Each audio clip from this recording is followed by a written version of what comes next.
Welcome friends. आज आपण पाहणार आहोत भारतीय राज्यघटना याविषयीचे बेसिक जी के आणि त्याचबरोबर दोन इंटरेस्टिंग मॅथ. पोलीस भरती, तलाठी भरती, MPSC 2026 साठी खूपच उपयुक्त ठरतील. चला तर मग व्हिडिओ पूर्ण पहा. आणि हो, हा व्हिडिओ पाहिल्यानंतर तुमची मॅथची भीतीसुद्धा कमी होईल. चला तर व्हिडिओला सुरू करूया. तर क्वेश्चन पहिला पहा, भारतीय संविधान कधी लागू झाले? तर याचं योग्य उत्तर आहे पर्याय क्रमांक बी. 1950 रोजी भारतीय संविधान लागू झाले. म्हणजे 26 जानेवारी 1950 या दिवशी भारतीय संविधान लागू झाले. क्वेश्चन दुसरा पहा, भारतीय संविधान तयार करणारी सभा कधी स्थापन झाली? आता भारतीय संविधान तयार करणारी सभा म्हणजे संविधान सभा ही कधी स्थापन झाली ते पर्याय तुम्हाला शोधायचं आहे. 1950, 1948, 1946 आणि 1945.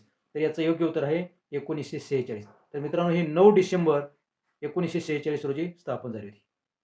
पुढील क्वेश्चन आहे, भारतीय संविधान कोणी लिहिले? हे उत्तर बऱ्याच जणांना माहीतच असेल, तरी पहा उत्तर. ए पर्याय आहे डॉक्टर भीमराव आंबेडकर, बी जवाहरलाल नेहरू, सी सरदार वल्लभभाई पटेल आणि डी महात्मा गांधी. तर आपल्याला सर्वांना माहीत पाहिजे की डॉक्टर बाबासाहेब आंबेडकर यांनी भारतीय संविधान लिहिले. पुढचा क्वेश्चन पहा, भारतीय संविधानात किती अनुच्छेद आहे?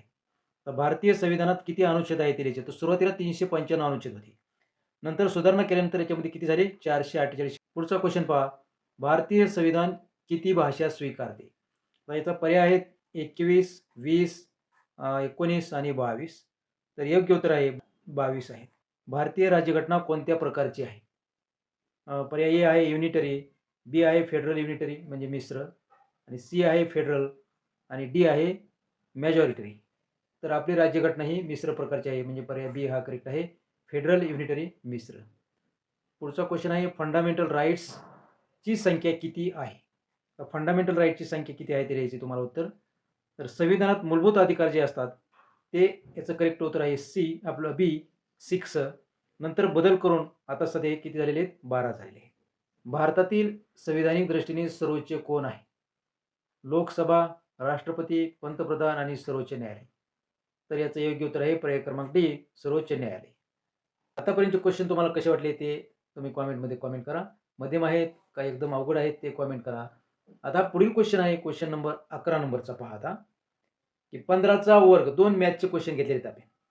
15चा वर्ग किंवा स्क्वेअर किती आहे ते काढायचं आहे तुम्हाला. इथं पर्याय दिलेले आहेत 4, 144, 121, 100 आणि 225. शेवटी 5 जर असेल तर कसा स्क्वेअर करायचा? या 5चा वर्ग करायचा होता 25, आणि राहिलेली संख्या जी आहे त्याच्या पुढची संख्या 1च्या नंतरची 2 येईल, या दोन्हीचा गुणाकार करायचा. बे एक बे, त्याचं उत्तर आलं 225. हा पर्याय क्रमांक डी करेक्ट आहे. आणि आता हा शेवटचा क्वेश्चन तुमच्यासाठी चॅलेंजिंग.